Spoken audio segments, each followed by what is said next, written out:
And we're back for our college basketball best bets here for Sunday, February 9th. Today is the Super Bowl, but before the Super Bowl comes college basketball, as I believe there are 7 or 8 games, 8 games in total today for college basketball. You've got 3 games that start at 9 a.m. Pacific, noon Eastern, and then 5 other games that start 2 hours later. And of course, limited selection for us, but we're going to make the best of this. We're going to get you 5 best bets with these 8 games. And folks, before we get into the best bets, make sure to hit that subscribe button down below for some more daily college basketball best bets here on the channel. Yesterday, we had 10 best bets for you, and we went 7-3. Felt pretty good about yesterday. Let's look to build off that momentum today here on the channel. And also, folks, make sure to go check out our NBA predictions dropping in an hour because you got early games in the NBA today as well. So that video will be out in an hour's time here on the channel. And also, make sure to go check out our Super Bowl prediction with, obviously, the Kansas City Chiefs and the Philadelphia Eagles. Actually, I think that NBA video is going to be out in 2 hours. I'm going to get this video up really early today because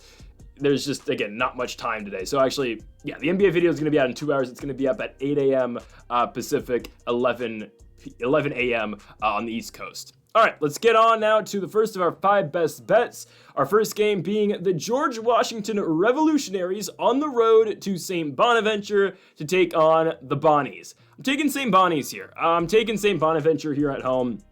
And we're taking them to cover the 5.5 points at home as well. These are 2 middling squads in the A-10. I'm not all that impressed with George Washington. I've not been impressed with the Revolutionaries since their loss at Richmond earlier in the year to start off A-10 play. Since then, they have gone 4-5 in the A-10, but, you know, coming off back-to-back losses to LaSalle on the road and then a home loss to George Mason by 3 points, I can't trust George Washington, and I can't trust this team because they don't have the greatest output on offense. They can't score. You know, Gerald Drumgoole is their top guy. He averages 13 points a night, but he's very inconsistent. Rafael Castro, inconsistent. Darren Buchanan as well is one of their leading scorers, but there's too many inconsistencies here with the George Washington Revolutionaries. They will get into games like they played against George Mason the other day that are incredibly low scoring, and you know they can't find ways to attack the rim and they can't find ways to shoot either. I'm not impressed with the Revolutionaries at all. I was kind of high on them to start the season just because they looked all right in non-conference play. I mean, there was a point in time where they were 7-1 with their only loss being a neutral site game to Kansas State, but then they lost to American University on the road. Obviously, then they lose to Richmond, and it's kind of just all gone downhill since for the Revolutionaries. And I'm not trying to tell you that the Bonnies are going to be some national championship contender either. Hell, they're probably not going to make it out of the second round of the A-10 tourney, but still, I do think the Bonnies are much better. For one, they were way better non-conference wise. Yes, they did lose to Utah State, but that's not a bad team. Obviously, if you've been watching the Mountain West this season, the Aggies are the second best team in the conference, obviously behind New Mexico, but St. Bonaventure went, 12-1 non-conference, and so far in the A-10, they are 5-6. It's been a mixed bag of results, obviously, winning 2 out of their last 3 games, but I would say St. Bonaventure is much better at home, at least recently they have. Back-to-back victories, again, at home against Dayton and against Fordham. The 22-point victory over Dayton was huge, and then a 2-point victory over Fordham. They are coming off a loss when they went to Chicago to take on the Ramblers of Loyola Chicago, but it is what it is. This is a much better team at home. They did lose at home to George Mason, but you also look back to a home win against VCU to kick off A-10 play, which has aged fairly well, and then a victory at home as well against the Richmond Spiders, a team that George Washington lost to earlier in the season. The Bonnies led by Melvin Council Jr. and Chance Moore. Moore has really taken on a leading scorer role recently for the Bonnies. He's averaging 13.5. Council again with 14.5. You get Noel Brown, who's their center, is averaging 12.5 points a game as well.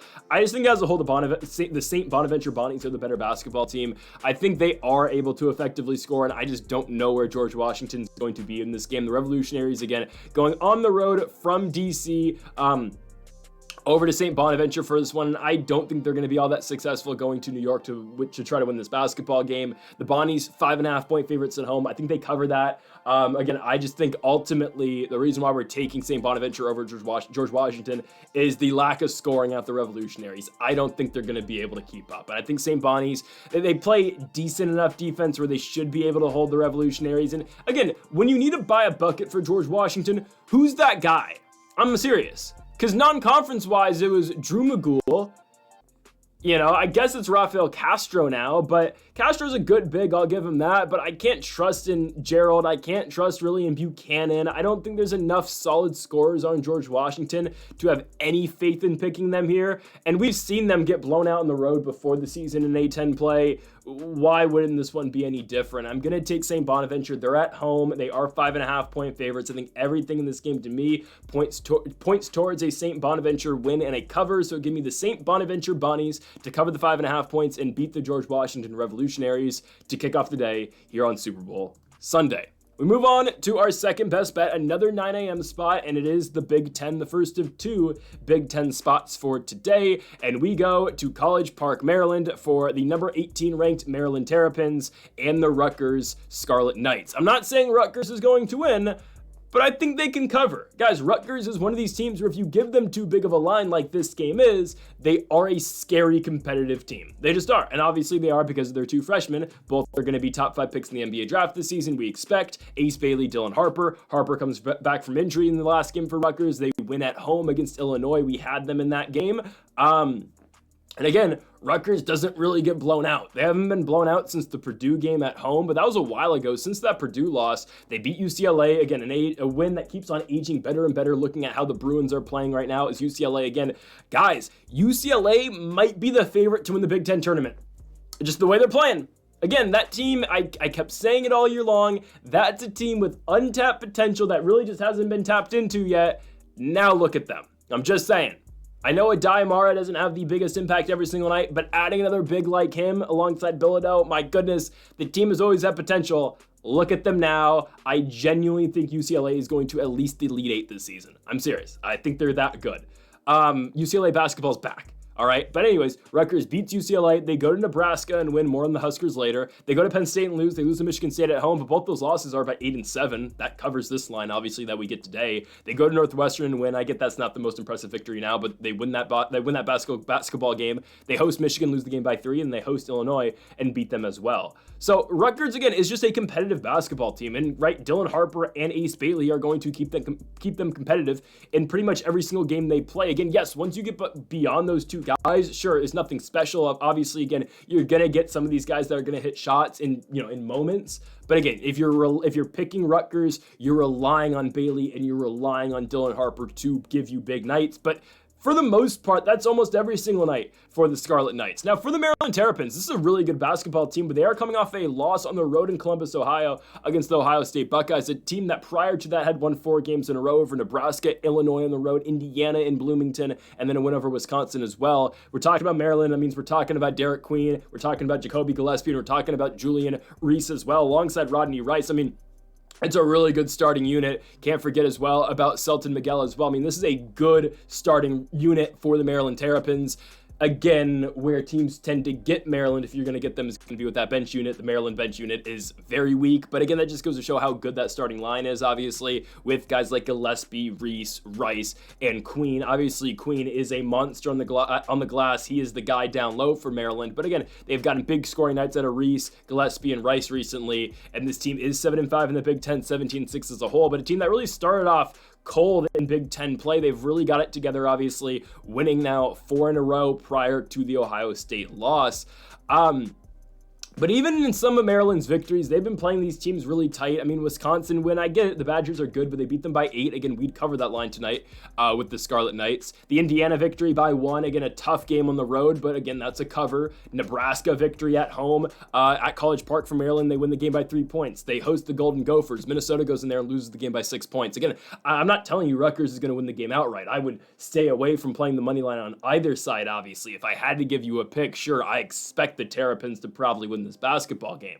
But thinking that the Terrapins are going to cover this one by double digits, yeah, I'd stay away from that. And personally, and obviously, that's why we're going with the bet here being Rutgers plus 9.5. I do think they're able to cover this line. Again, when you look at the star power that's on this Rutgers team, they should be able to keep this game competitive. I would be a little bit concerned with the matchup between Derek Queen and Lathan Somerville, but I think we should be all right with Rutgers here. Again, they had a very impressive performance against Illinois. They've put up a really good fight against Michigan. This team's been really competitive. Hell, they played Michigan State, lost the game by 8 points. This is a competitive basketball team. They are going to stay in it. Dylan Harper is healthy now, obviously, and Ace Bailey, again, is a premier player in college basketball. So we know what Rutgers can do. We know they can keep up. This is a team that is getting progressively better as the season has gone on. They do have a West Coast trip coming up to the Pacific Northwest to take on Oregon and Washington, but I like what Rutgers is doing here. Are they a tourney team?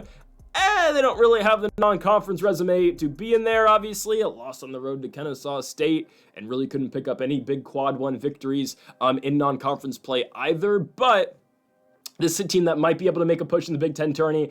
I wouldn't really expect it, obviously, with those juggernauts at the top of the conference. We're talking Purdue, Michigan, Michigan State, and UCLA. Hell, maybe throw Wisconsin in there, but I think the other four are better, personally. Regardless, right now, those other four are better. But yeah, I'm going to take Rutgers to cover here. Again, I think, yeah, sure, Maryland should probably win the basketball game, but saying, all right, we need Maryland to win this game by double digits, it's something that hasn't happened in a while. In a Rutgers game, last time a team beat them by double digits was Purdue, and that was a while ago. So I think Rutgers is okay here. I'm going to take the Scarlet Knights to cover this line on the road. They should be able to keep it competitive in College Park here against the Maryland Terrapins. We move on now to our third best bet of the video. We go to the Big 12. This is an 11 o'clock start time from Stillwater, Oklahoma. I didn't really want to have to do this game, but I thought it was the best out the other options. If I'm being honest with you guys, this was the fifth game I picked today because I was deciding between either this, UMass and LaSalle, and then Xavier and Villanova. I was just personally just going to stay away from Temple and Memphis just as a whole, just because I don't like Memphis 13.5 either way. Minus 13.5. I just don't like it. I don't expect the Owls to cover that, and I wouldn't feel confident playing Memphis at that line. Instead, we're going to go Arizona State and Oklahoma State, and we're going to take the Cowboys. It's low-level Big 12 ball. I'm not going to deny that. I think the reasoning for picking Oklahoma State in this game is that we know they can win at home. All three of their victories in the Big 12 have been at home this year. It's a victory over K-State, a win over Colorado, who I get 0-12 in the conference, but still, and it's a victory at home against Utah. Arizona State, when we look at what they've done on the road this season, sure, they've been pretty good. I mean, I'm not going to deny that. Two out of the three victories are on the road, but one of them is in Boulder, and the other one is a confusing one because I think West Virginia is just confusing as a whole. Sometimes they look great, sometimes they look horrible. So their two road victories, again, are in Boulder and in Morgantown against the Mountaineers, and their other victory is against the Colorado Buffaloes at home. Both these teams coming off two straight losses, or actually, Oklahoma State's coming off of one at Houston, only lost the game by 9 points. Arizona State coming off back-to-back losses at home in Tempe to both the Arizona Wildcats and to the Kansas State Wildcats as well. Very competitive game against K-State, one that Arizona State probably should have won, but they didn't because ASU missed 2 big free throws at the end of the game, so it is what it is. But ASU, again, I think this is a talented team, and I think it's a team that's just a couple years away, maybe 1 year away. Obviously, Jaden Quaintance is going to be a highly regarded, my goodness, prospect in the NBA draft in 2 seasons, obviously. I mean, he's still a freshman, he's 17 years old, and it's a development period. Obviously, he's still very young, but again, this guy is going to be, I think, a very good player in the league eventually someday. I think, again, some team's going to take a flyer just because of his athleticism and what he brings to the table. Very good rebounder, averaging 10 and 8.5 this season. But where Arizona State will struggle is, finding their leading scorer. It's usually BJ Freeman. But again, sometimes it will be Alston Mason. Sometimes it will be Jihad. I don't know. The Wildcats, again, are just an inconsistent, the Sun Devils are just an inconsistent bunch, as could be seen with their last 2 games against both the Wildcats of Arizona and K-State. And I don't think we've talked about Oklahoma State basketball this entire season, because if we're just being honest, there's been no reason to talk about Oklahoma State basketball. They've been very mediocre, all right? I'm not going to deny that. They're an 11 and 11 team. They're 3-8 in the Big 12, but I do think they've been playing better ball recently than Arizona State. We look at, again, their last 2 games played, a home win over the Utah Utes and a competitive ball game where they lose by single digits against the Houston Cougars, who are one of the favorites to win the entire thing this season, not just in the Big 12, but in the grand scheme of things, obviously, in the national championship or in March Madness, obviously. You get Avery, who's averaging 12.5 points a game. Ousmane's averaging 12. Bryce Thompson, who's been probably their best scorer recently, I would say, for the Cowboys, averaging 12 points a night. But yeah, this is kind of a crapshoot. I'm going to be honest with you guys here. I think Oklahoma State's the better team. The way I see this, both these teams are fairly evenly matched. I think Oklahoma State's been playing the better ball recently. So with both of those things being taken into account here, yeah, we're going to side with the Cowboys. Again, mediocre ball, let's just be honest on both sides.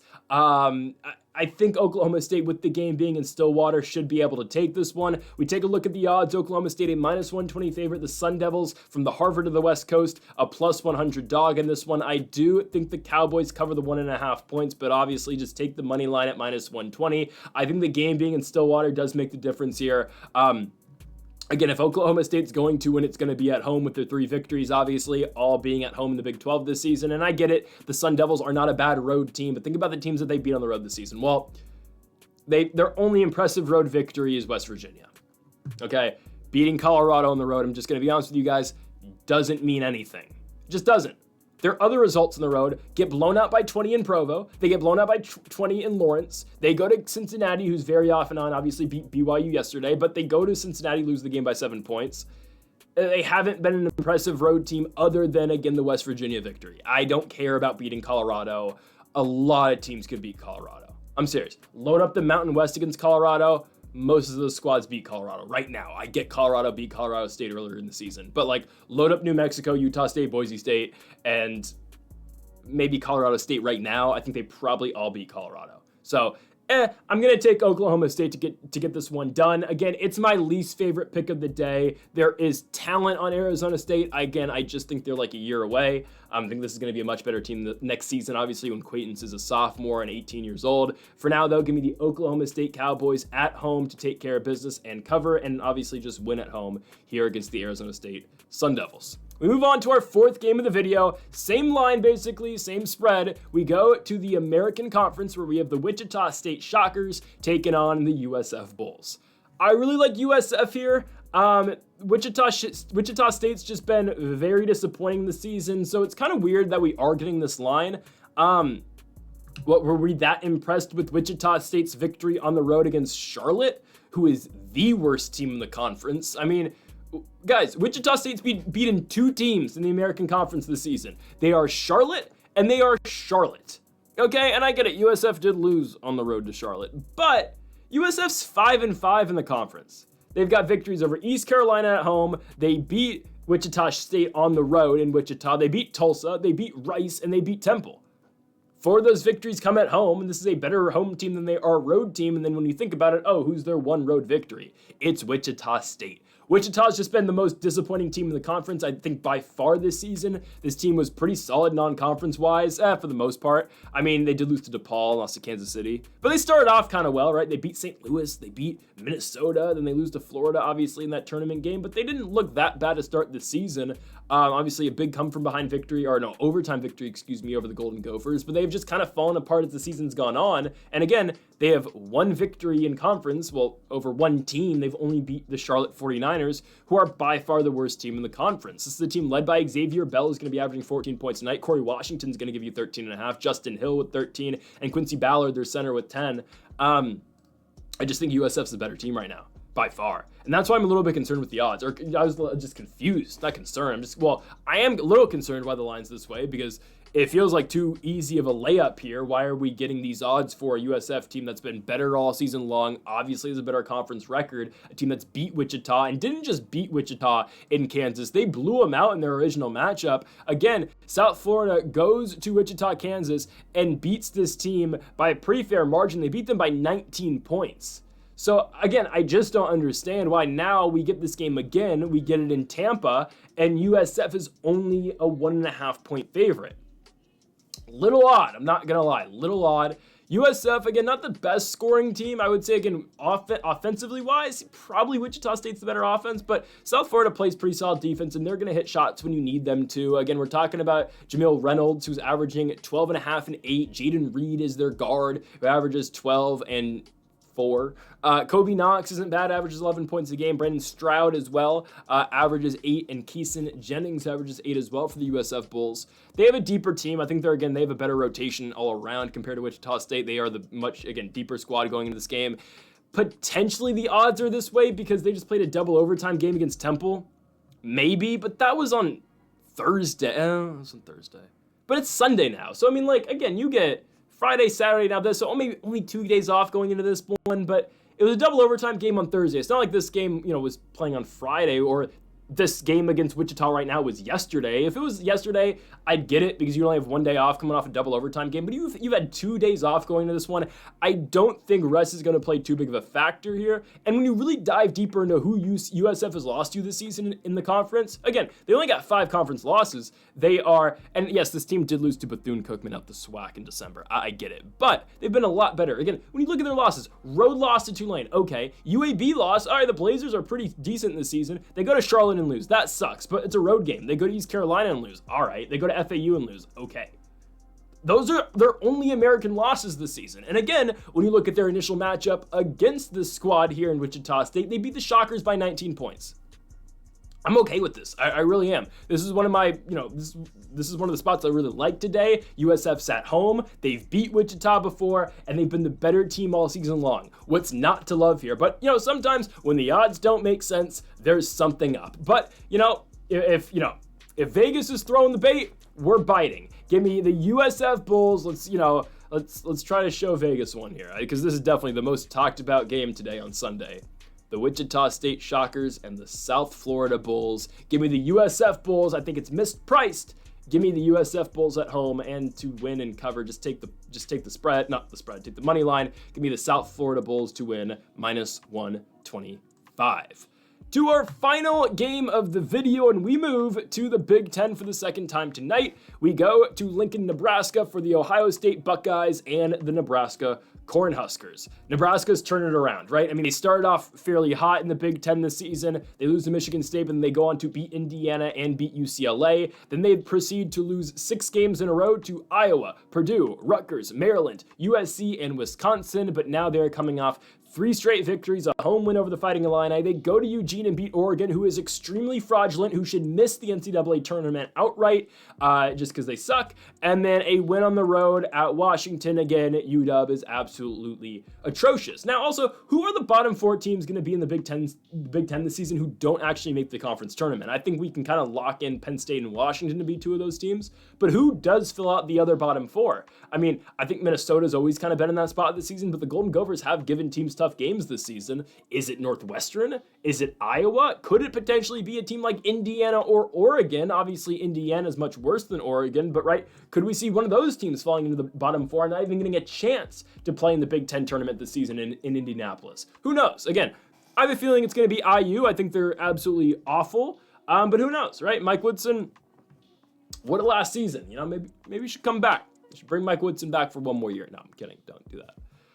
Nebraska has, they've fought their way out the basement, obviously. They are now out there. At one point, this team was 2-7 in the conference. You're thinking, oh, Nebraska's kind of done. Well, they go to the Pacific Northwest, win back-to-back games, and now they're 5-7, and they feel like they're in a pretty good spot, not just in the Big Ten tournament, but to potentially make the NCAA tournament as well. Because they're non-conference scheduled this season, they have a huge victory on the road at Creighton, right? They win in Hawaii in that tournament. They beat Murray State, who I know is not all that impressive, but they go to Hawaii and win. They beat Oregon State. They're going to have a victory over likely the SWAC champion in Southern. I know that doesn't have much weight, but still. And they've got a victory, obviously, over UCLA, which keeps on aging better and better, right? So the resume is starting to stack up for Nebraska. I think they're probably going to be in the tournament, and this is another game that's just going to add on to that resume. Again, once a team that was 2-7 in the Big Ten, I think they're going to be 6-7 with a victory here over Ohio State. And again, a lot of that credit for Nebraska's turnaround has to be credited to Bryce Williams. I mean, in these 3 games, Williams with 27 in the overtime victory against Illinois, 28 in the victory over Oregon, 23 in the victory in Seattle against the Washington Huskies. Again, Bryce Williams has been that guy this season for Nebraska, obviously taking over that leading scoring role for the Cornhuskers, obviously from Keisei Tominaga last season, who's playing basketball for the Pacers now, not with the Fort Wayne Mad Ants, though, for the Indianapolis Mad Ants, because I don't know why they took him out of Fort Wayne. That sucks. Regardless, Bryce Williams has been good this season. The Buckeyes, a very off and on team, but now they find themselves at 500 in the Big Ten. They're 6-6. Bruce Thornton, obviously the man here in Columbus. they've been good. They've won 4 of 5, right? And the concerning part about this pick with Nebraska here is that, yes, Ohio State a couple weeks ago went to West Lafayette and beat Purdue outright. They then proceeded to beat Iowa at home. They go to Penn State and win. They did lose at Illinois, and they obviously in their last game beat Maryland at home as well. But I think, again, if they're going to lose, it's going to be in this spot, going on the road in Nebraska. Again, Ohio State's really turned around this season. I thought, again, even when they beat Minnesota in double overtime, a game that they probably definitely should have lost in Minneapolis, that was kind of the spot for me where I was like, all right, we can't take Ohio State all that seriously. They just played Minnesota that tough, and they should have lost the game if it wasn't for a stupid foul at the end of regulation by Minnesota, right? But then they go on and they kind of proved me right. They lose 3 in a row, given to tough teams, right? They lose to Oregon at home, close game, but Oregon gets them. We had Oregon in that game. They go to Wisconsin and lose, and then we actually picked Indiana for the first time in a while. We took the Hoosiers to go to Columbus and win, and that's exactly what happened. But what have they done since that Indiana loss, which seemed like just the low point for Ohio State this season? Hell, you hosted the Hoosiers and you lost. Obviously, again, a couple of years ago, that wouldn't be an all-time low, but now it is, just the current state of Indiana basketball. Again, Bloomington is a football city now. It is no longer a basketball city. Regardless, 3 straight victories: Purdue, Iowa, Penn State, 2 of those on the road. Illinois loss, Maryland bounce back victory. Bruce Thornton again with 31 points in that basketball game for the Buckeyes. Devin Royal's been pretty good, obviously he's been pretty good this season as well for the Buckeyes. You get John Mobley, Micah Parrish. This is a good team, it is. But I think going on the road to Nebraska is just going to be too much in this game, and especially the way that the Cornhuskers are playing. Again, these are 2 middle-of-the-pack teams in the Big Ten that have just caught fire recently, so it should be a fun game. But ultimately, I do think the Cornhuskers are the better basketball team, and I think Bryce Williams is probably the best player on this court. Juwan Gary obviously has been a very solid number 2 for him as well. But obviously, again, it has been very clear recently for the Cornhuskers and for Fred Hoiberg who their main guy is. It is obviously Bryce Williams. Again, 27, 28, and 23 in their last 3 games in the last week. So I like Nebraska in this spot. When you look at the odds, again, the Cornhuskers minus 140, Ohio State coming back at you at plus 120. The Cornhuskers, again, are 2.5-point favorites. We expect them to win, and with that, we expect them to cover as well. So again, I think the turnaround this season for Nebraska really has to be looked at as a huge, obviously, feat for this team. This is a team that wasn't supposed to be in the NCAA tournament last year, had a crazy run kind of at midseason, like we're seeing here last year, obviously, with the Tominaga Magic, Tomi time, obviously, with Nebraska last season. And we're kind of seeing it again with Bryce Williams leading the team and kind of getting this thing rolling. Again, I think now we see Nebraska back in the tournament for the 2nd straight season with a mid-season resurgence. And again, shout out to Hoiberg getting things going here in Lincoln. And we like the Nebraska Cornhuskers to win this basketball game and cover the 2.5 points at home as well against the Ohio State Buckeyes. So folks, thank y'all for watching our 5 best bets for college basketball here on Super Bowl Sunday, February 9th. Make sure to hit that subscribe button down below for more. Make sure to leave a like if you did enjoy the video. Make sure to comment if you do disagree with any of the picks. We'll be back again for our NBA predictions. Only 3 games today in the NBA, but we'll be back with that in a couple hours. And then later today as well at 5 p.m. I know it's during the Super Bowl, but still, we'll have our UFC Fight Night Cannonier versus Rodriguez predictions as well, getting you ready again for that 13-fight card this week again with the UFC. So folks, thank y'all for watching, and Mamba forever.